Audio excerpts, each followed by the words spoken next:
को फायदा पहुंचाने के लिए जो आईजीएमसी के कुछ प्रशासनिक अधिकारी जिन्होंने उनको फायदा पहुंचाने के लिए जो है उसमें शर्तों में फेरबदल किया है। आप जो है पोर्टल में जाके देख सकते हैं कि आप ये साइट खोलें।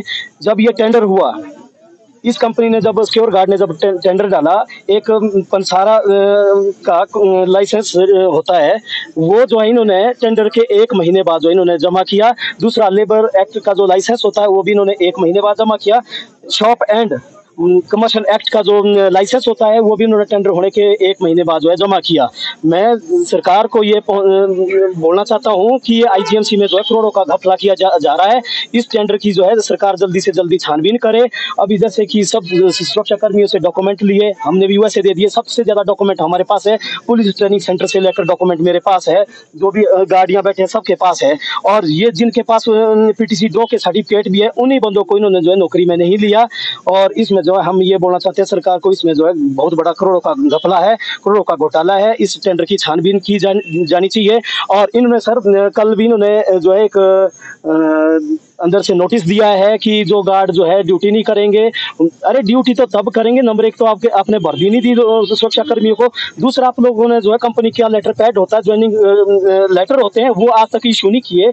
कौन गार्ड है कौन नहीं है, इन्होंने जैसे रोल नंबर वाइज आते हैं वैसे एक लिस्ट लगा दी, जैसे कि इस देश में कोई कानून ही नहीं है। लिस्ट लगा दी, इसमें पढ़ो जी कौन पास है कौन फेल है। इस तरीके का जो इन्होंने काम किया है जो गैर कानूनी है। हम ये पूछना चाहते हैं, मजदूरों को जो आईजीएमसी से बाहर निकाला है, किस तर्क में इन्होंने निकाला है?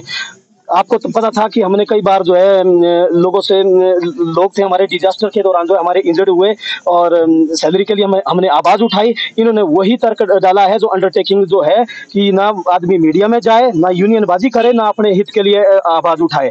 मैं आप लोगों से भी पूछना चाहता हूँ कि अपने हित के लिए आवाज उठाना क्या गलत है? कौन से कानून में लिखा है कि आप आवाज नहीं उठा सकते हैं? मैं सरकार को यही बोलना चाहता हूँ, इन्होंने सरकार का सबसे बड़ा बेवकूफ बनाया है। सरकार की नॉलेज में भी ये मामला नहीं आया है। सरकार को देखना चाहिए कि इस टेंडर की छानबीन की जानी चाहिए। हम 15 सालों से आईजीएमसी में सेवाएं दे रहे हैं, इतनी बार हमारे सामने टेंडर चेंज हुए, कभी भी किसी भी आदमी को जो ऐसे इस तरीके से बाहर नहीं निकाला गया। हमने उस एमडी की अभी तक शक्ल तक नहीं देखी, एमडी कौन है, किस मैटर में जो है हम लोगों को बाहर निकाला गया आईजीएमसी से। ये लोग जो है सरकार का नाम लेके जो है बोलते हैं कि सरकार के आदेश हैं, सरकार के ऑर्डर से जो हमने बाहर निकाला।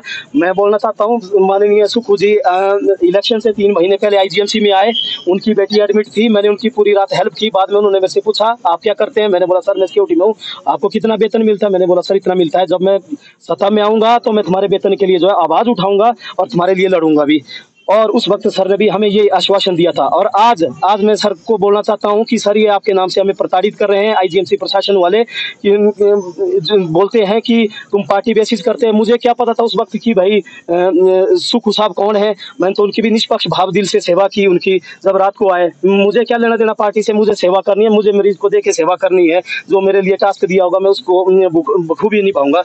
और मैं ये बोलना चाहता हूँ, आज हमारे देखो महिला सुरक्षा कर्मी 7 लोग निकाले गए हैं बिना किसी तर्क के, ना कोई नोटिस, ना कोई गलती भी की होती तो हमारा दिल मचा। क्या मतलब सिर्फ 31 लोग क्यों आइडेंटिफाई किए? 31 लोग इसलिए आइडेंटिफाई किए गए हैं। एक बार जब रिज में हमने प्रेस कॉन्फ्रेंस की थी सैलरी को लेकर कि तुम मीडिया में गए, इन्होंने चुन के जो है लोगों को बाहर निकाला कि ये लोग जो है मीडिया में जाते हैं, अपने लोगों के हित की आवाज उठाते हैं। पर मैं आज ये आपके मन से ये बोलना चाहता हूँ, अगर अपने हित के लिए, दूसरों की सैलरी के लिए, वर्दी के लिए, ईएसआई के लिए, ईपीएफ के लिए, अगर इन चीजों के लिए आवाज उठाना अगर अपराध है तो मैं आपके मन से ये बोलना चाहता हूँ, ये अपराध तो मैं बार बार करूंगा, चाहे मुझे कुछ भी करना पड़े।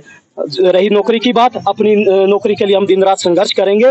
आज हम देखो हम बिल्कुल मौन धरने में बैठे हैं, हमने किसी से कोई बदतमीजी नहीं की, फिर भी हम साइड में खड़े हैं, मौन तरीके से कर रहे हैं धरना प्रदर्शन। फिर भी जो है हमें जानबूझ के उकसाया जा रहा कि हम जो है कोई गलती करें और हमारे आंदोलन को जो है दबाने की कोशिश की जा रही है। अब नौकरी नहीं वापस मिलती तो क्या रहेगा? क्योंकि 2 दिन आपको हो चुके हैं, अपनी इससे पहले अपनी डिमांड कर चुके हैं, नहीं होगा तो आखिरी कदम क्या रहेगा आप लोगों का? सर इसके लिए तो हम किसी भी हद तक जाएंगे, अपने आंदोलन को और तेज करेंगे। और हम ये भी बोल रहे हैं कि जो आज हमारे साथ लोग बैठे हैं, हो सकता है इनको अपने रोजगार में जाना पड़े, हो सकता है हम 31 के 31 लोग अकेले भी बैठे, बस तक हम पूरे तरीके से इस आंदोलन को लड़ेंगे। अगर नहीं हमें न्याय मिलता है तो आईजीएमसी के दरवाजे में, जो भी अधिकारियों के दरवाजे, वहां बैठ के जो है सुसाइड करेंगे। क्योंकि हमारे पास कमाने का कोई साधन ही नहीं है। हम यहीं 14 साल हमने आईजीएमसी को दे दी, सेवा की 14 सालों से हमने। अगर आज हमारा रोजगार जाता है तो आप लोग खुद सोच सकते हैं कि सैलरी कितनी मिलती है हमारे को, 10,000 सैलरी मिलती है, वो भी हमें टाइम से नहीं मिलती है। अगर हमने इन चीज़ों के लिए आवाज़ उठाई तो क्या हमने गलत किया? हमने किसी की जेब से तो पैसे नहीं मांगे, अपनी मेहनत की कमाई खाते हैं हम लोग, दिन रात मेहनत करते हैं, आप लोगों ने भी देखा। और हम तो प्रदेश की जनता से भी ये बोलना चाहते हैं कि आज देखो हमने कोविड टाइम में इतनी सेवाएं की, सब लोग भागते थे और हम यहाँ गेट में खड़े होते थे।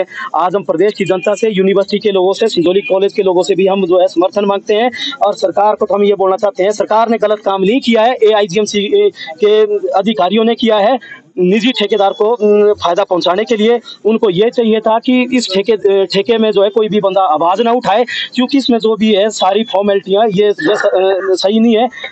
ज्वाइनिंग डेट देखो आप टेंडर डालने की, उसके बाद जो भी है फॉर्मेलिटी दी गई, पंसारा का licence, labour contract licence, shop act, commercial act licence, ये डेटे चेक करो आप। अगर इसमें अगर धांधली नहीं हुई, मैं बोल रहा हूँ चाहे पुलिस में मेरी FIR करो, मुझे चाहे अंदर डालो, मैं बिल्कुल भी अपने आपको बचाव का बिल्कुल भी मौका नहीं दूंगा।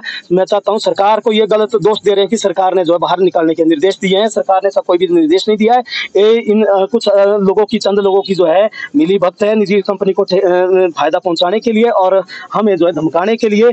देखो सर, जब आप भी कहीं नौकरी करते होंगे आपको भी ज्वाइनिंग लेटर मिलता होगा। यहाँ ना कोई ज्वाइनिंग लेटर दिया गया, यहाँ एक चिट्ठी आई, एक लिस्ट आई जिसमें ना कोई MD के साइन है, कौन MD है, कौन मालिक है, ना हमारे से कोई मालिक की बात करने के लिए आया होता तो शायद हम इस तरीके से ना बैठते। और 3 बार हम इनसे बात करने के लिए गए, 3 बार इन्होंने हमारे को ये बोला कि हम 25 लड़कियों को बाहर कर देंगे और जो भी लीडरशिप है उसको भी हम बाहर कर देंगे, ये इन्होंने बोला। मैं चाहता हूं सरकार इस मामले की तह तक जाए, इस मामले की जो तुरंत से छानबीन की जाए। ये टेंडर जो है गलत शर्तों के ऊपर दिया गया है। बाकी अगर मैं झूठ बोल रहा हूँ तो पोर्टल में जाके